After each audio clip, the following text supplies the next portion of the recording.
This is Out Loud and Laughing.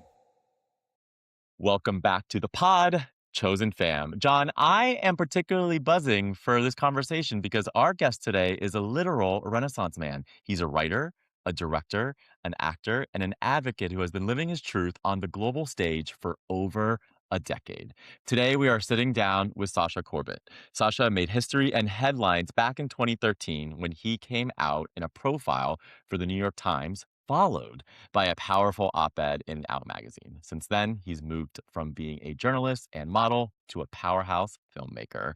He's the mind behind the beautiful film Incomplete, executive producer by Academy Award nominee Oren Moverman, and he's even an instructor at Fira Yoga here in NYC, close to me. He's basically the overachiever we all want to be best friends with. Sasha, welcome to the show. I also want to be friends with you guys. Thank you so much. Welcome, Sasha. We're so happy to have you here today. Thank you for inviting me over. It's nice to be in a virtual room, and I'm looking forward to this conversation. So are we, Sasha.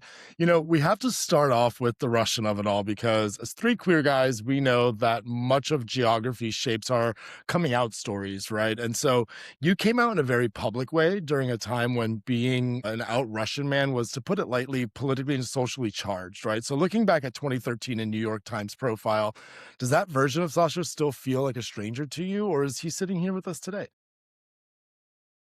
I went back to revisit the article. I haven't read it in 13 or 14 years. It was always a link in my website as an additional information about me. So it was I was reading the articles, but I was also trying to check in with my feelings to see how I feel about that. And I think certain things has to be said and done at certain times. If I would write a coming out story today, it would have been written differently. If I would write about my parents' perception of me and of my coming out um, today, it would be different from what I've written for Out magazine back in 2013, followed by the New York Times profile. And I noticed that I become quite defensive in terms of my parents. And, I came out pretty rush saying that when I came out, they did not accept me. They wanted to call the ambulance, the psychiatrist, the exorcist. They Priest. were ashamed of going out to the streets. And I've been, my reason of writing about it is probably was my way to deal with that. Whereas if I would write this story today, I would say that's the only way they knew how to navigate. Hmm. And that's, I think they tried their best, and that's how they could do it. And so I think I became more compassionate and understanding years later. So I went off right from the beginning to the question that you asked, but I think it all links to, it's not only about the profile that is written, it's how it's read today, both by me and by you. And there are multiple questions can come out of it. Have things changed or have not changed on a global perspective and a political one? Has something changed in my life, etc., etc.? So it can be dissected in those categories. I was going to follow up with if there was one thing in the article back then that you would not necessarily change, but update, right? Like, what would that one thing be? You said you just read it. It sort of brought you back feelings. So I'm curious to know in that moment, what was like, hey, that's not right. Or, hey, I've changed there. Was there something that really that stood out to you? I think there is a bigger question. When we write whether you're a whistleblower or you're coming out, which I think it's a little bit similar in a way that you need to have some courage to talk about something that feels whether uncomfortable or illegal. So that's the only way I'm comparing those two things. But when you coming out or when you're revealing something, you're asking yourself, are you a victim or are you a hero? Mm, I think that back then, if I'll be very honest with myself, I wanted to come across as a victim. Oh, poor me. This is what happened to me. But I feel like how else could I feel at 22? I just moved to New York City. I didn't have friends yet. I was getting my first relationship, queer relationship. I was broke. I felt lonely. I felt scared. I felt frightened by the world, by the new language. So I think you write in this article and you're a bit victimizing yourself. Whereas this is the answer in your question. I'm nailing it. Whereas as if I would have written it today, I would probably make myself as a hero and not in a contemptuous way, like, I'm above you all, rather than I stand for what I've done. And this is my statement and I own it and I'm in charge of my own story, whether you like it or not, but that's how I lived and that's how I felt. And I think I'm stand for this kid who wrote it 15 years ago. I think It's amazing. good to him. Bravo. Kudos. Yeah, love that.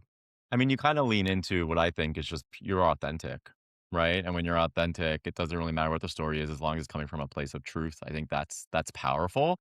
But I also love how you transition from being the subject of the story to the person telling the story, Sasha. Like your film Incomplete, John and I watched it. It explores the deep, universal like longing, not just for a partner, but for connection with ourselves, which I think historically has been taken as a negative thing.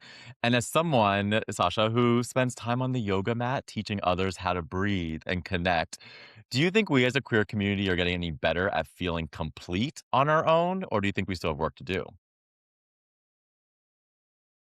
I think there's a third thing. Mm. A few days ago, I fell off a scooter and injured my arm, and I teach yoga. That's what I. That's how I make money. That's what I do for a living. And I came to a class incapable to teach, but I still have to work to pay the bills. And at the beginning of the class, I'm telling like, "Hey guys, I just want to let you know, I fell off the scooter. I was a bit embarrassed telling that, but I have to teach. But like, so my only one right arm works, but we'll make it work. So let's get into the class." What happened is that after we all laughed and we had a class, but afterwards, people started to come to me and say, "Hey, you know what? A couple of weeks ago, I broke my wrist, and I'm sorry, a couple months ago, and I'm still recovering." And then the other go, "I'm having this lower back pain." And it almost felt like opening Pandora's box, that people came and started to share things that they usually not meant to talk about, because we need to come across strong and confident and healthy, especially when you get old. One famous writer said, when you're young, you fake wisdom. When you're old, you fake energy. So um, I can it's relate to that. it's in that. So going to Incomplete, a film that explored the idea of love and disconnection, the idea of solitude and loneliness in a modern world, the idea of feeling that we need someone in order to feel complete, blah, blah, blah. Those things that we are not talking much, unless you're a professional with a blue tag Instagram guru and you're entitled and feel like you can talk about it. But otherwise, you better post a naked picture of yourself with a six pack. And if you don't have them, wait a couple of months until you get them. And it goes those Couple two of months. extremes. Exactly. So I think this is what happens with the film. It's not what kind of conversations we also have, but how do we hold them? Do all of them have to be going to extreme, or we can just say, you know what, today I'm not feeling that great? Are we doing it in a performative way, or are we doing it from a place of authenticity, as you previously mentioned? Not giving credit to myself, but I'm just, putting out there the question. Well, I have to say, that felt like a clumsy moment. I'm sure it felt like a clumsy moment. I have fallen off a scooter before too, and I just remember like how John's very clumsy. I'm very clumsy. I'm not projecting my clumsiness on you. I'm just saying though that where that moment ends, your brilliance begins, and you've worked with some incredible talent, Sasha. Corey Michael Smith and Pontus Lidberg, who brings Incomplete to life. And those are just to name a few. But I wanted to talk about your writing. In Incomplete, I also noticed that there was a little bit of a lean into this side of maybe your ex-journalist self, because the main character writes in his journal, and that's sort of like a lot of the story, but you were a journalist at first, right? And so does the journalist brain ever turn off when you're writing a screenplay, or are you always looking for the scoop inside your own emotions? Never been asked that question before. I think it's two different hemispheres because journalism is more practical. You collect information and uh, analyze it. Who said that the fiction is sort of a very well elaborated not nonfiction? So you sort of you collect those nonfiction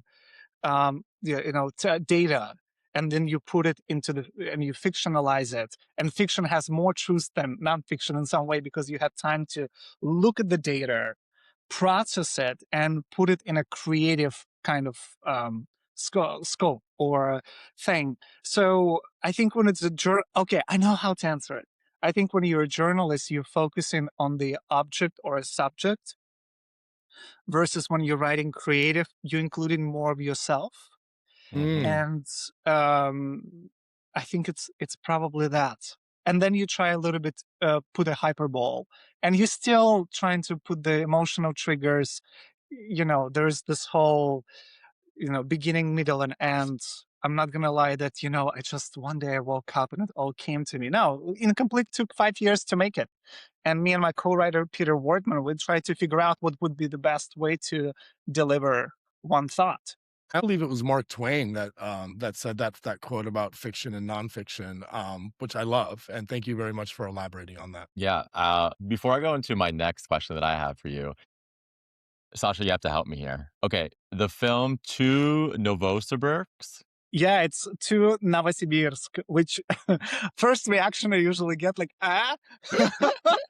Correct. I I, am so proud that I came up with a title that is longer than the film itself. You know, That's it's a great. 9-minute short film. It's a father-son relationship, but it is hard to pronounce. Novosibirsk is one of the main cities in Russia, in Siberia. yeah, And, people do have trouble with, it would be easier to say to Moscow or even to Vladivostok, where I'm from, but it happened to be to Novosibirsk in the writing process. And I thought, well, if people can name the capital of Iceland, they probably can, eventually manage Novosibirsk. And now people would be interested in finding out, wow, is that a real city? Yeah, yes, it is. I love putting stuff like that on the map. yeah, seriously. I mean, and I wanted to address that film, but like, because we have to address the heated rivalry of it all, Sasha. Like, being Russian in New York City, you bring this incredible grit, and obviously with the film, it shows such a delicate, soulful side of that experience, specifically the pain of family separation and immigration. Now that you've been in New York for so long, when you're in a room with Americans, what is the one thing about the Russian American family dynamic or even the queer immigrant experience that people just don't really understand? Just one word about heated rivalry. Last year, Please. when The White Lotus came out, the third season, one of the characters is a Russian yoga teacher from Vladivostok, and I sort of Hmm. became a meme. And the second year, was Heated Rivalry, which is like a Russian hot dude from who is playing hockey. And I'm like, well, I think I can, at least I cannot be that meme. But, everybody asked me, have you watched Heated Rivalry?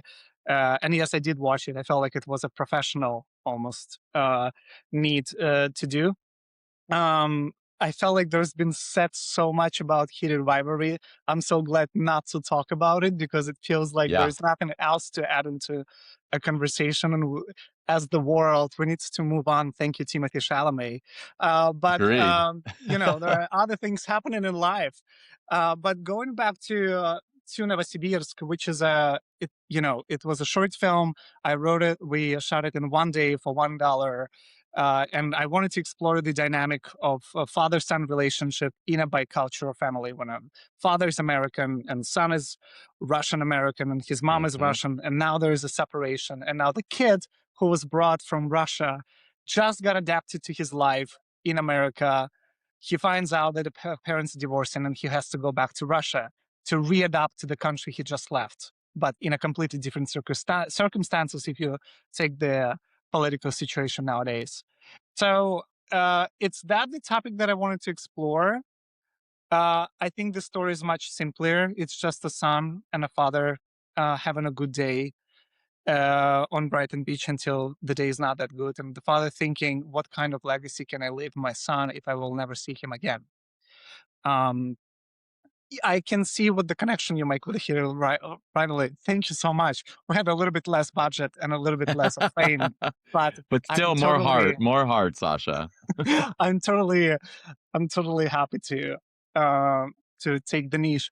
By the way, just one thing about heated rivalry. When we talk about it, it's not the sex that we really love to discuss. It's that heart, Correct. and the heart in a series comes in the last episodes. So we pretty Yes. much want to talk about the cottage, and it's interesting how you need to build, 6 hours of, heated allure to get to the heart.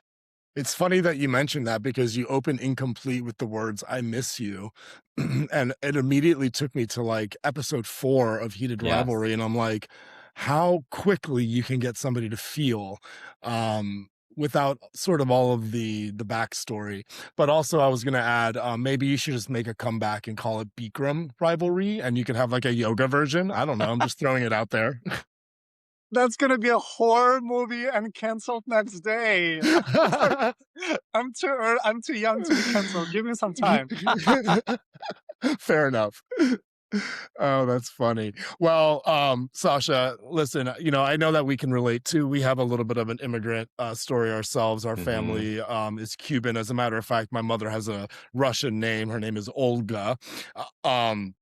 Because of the 60s and the 70s and the relationship with Cuba and Russia. So just a little bit of a tie there. I wanted to bring that out. So we can definitely I'm sure there's some crossover there with our stories. But taking it out of a little bit of the deep space, hear it out loud and laughing, we definitely like to laugh. And we've spent so much time pondering the deep questions and the soul searching part, but we like to do a game called This or That. No overthinking, and just the first thing that comes to mind. It's called This or That, the Director's Cut Edition. Are you ready?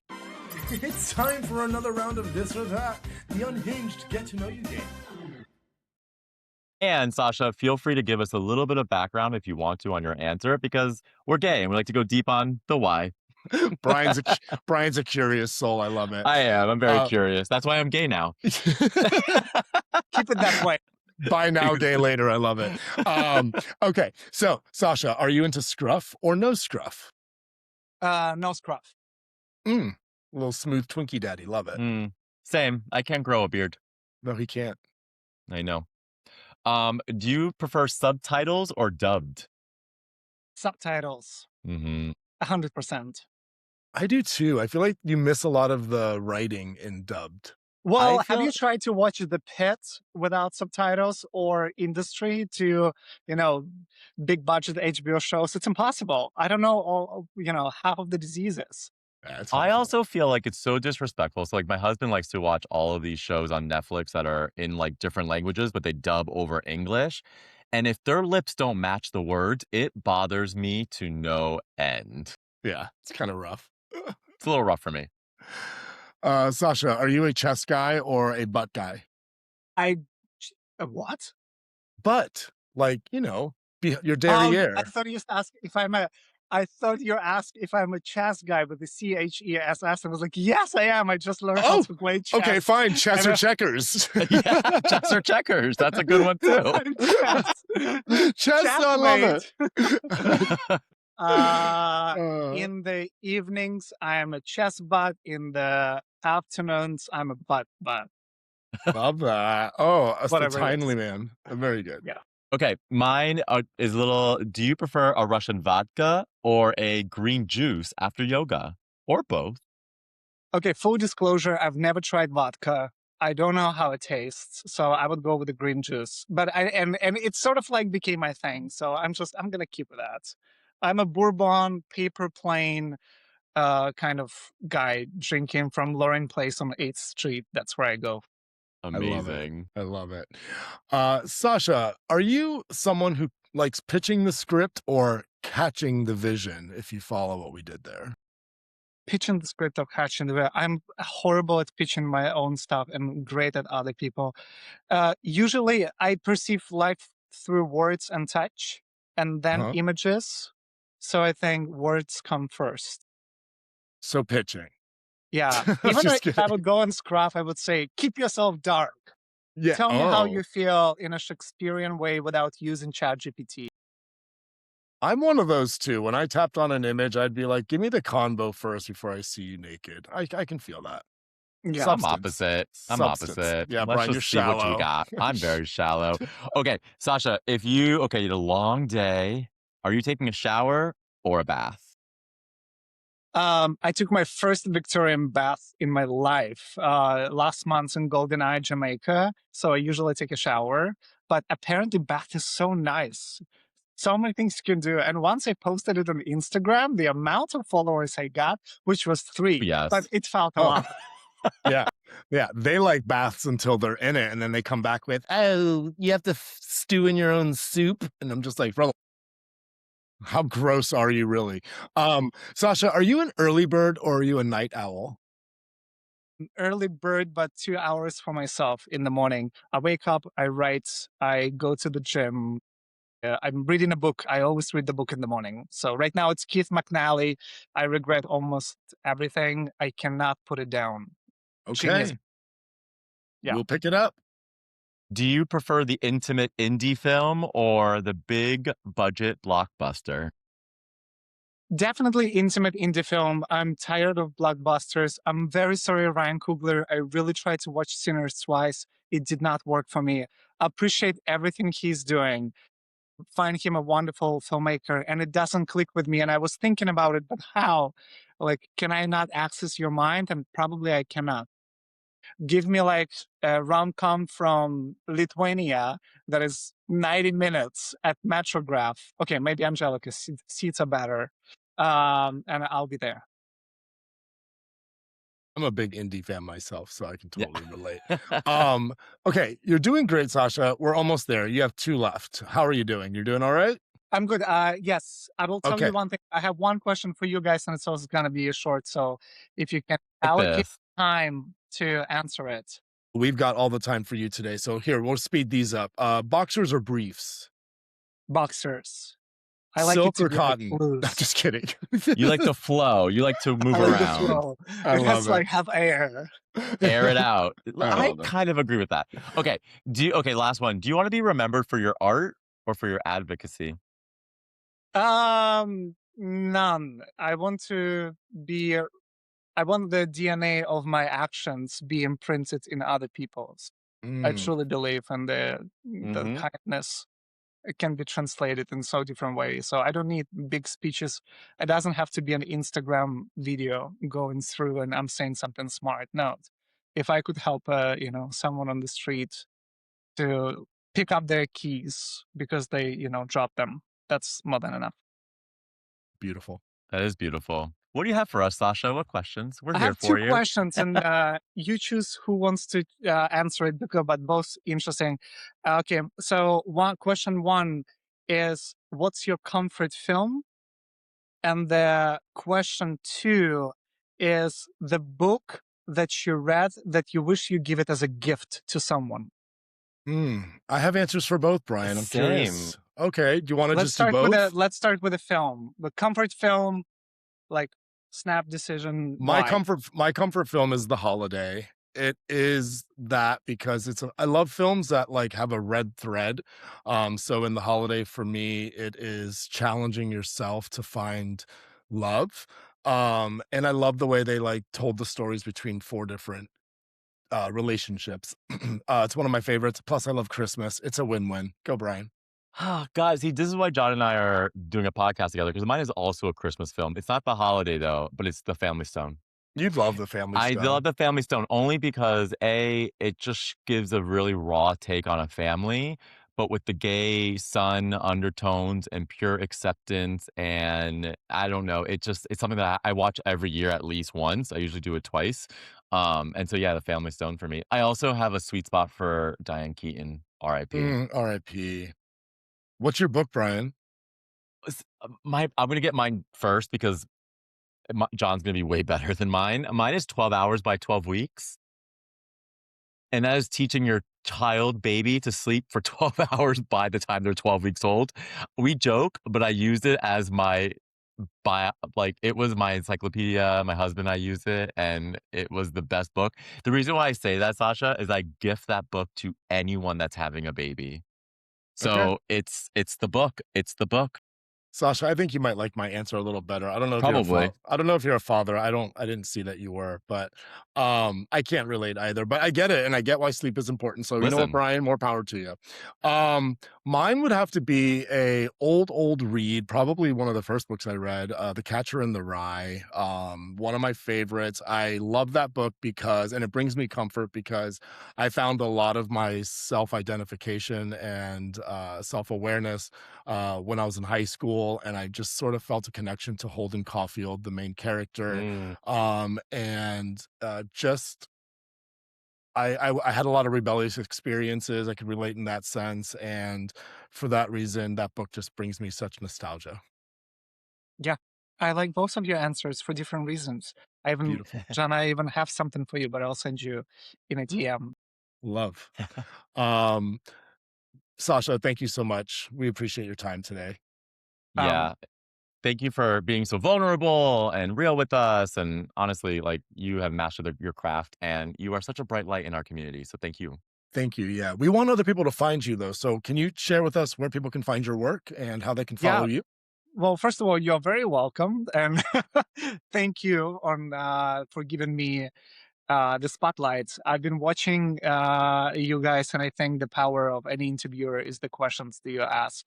And you find a way how to ask good questions that create another question and another question and another question, which almost feels like you not necessarily need the answer, but just open the conversation and let it flow. So you guys doing such a fantastic job.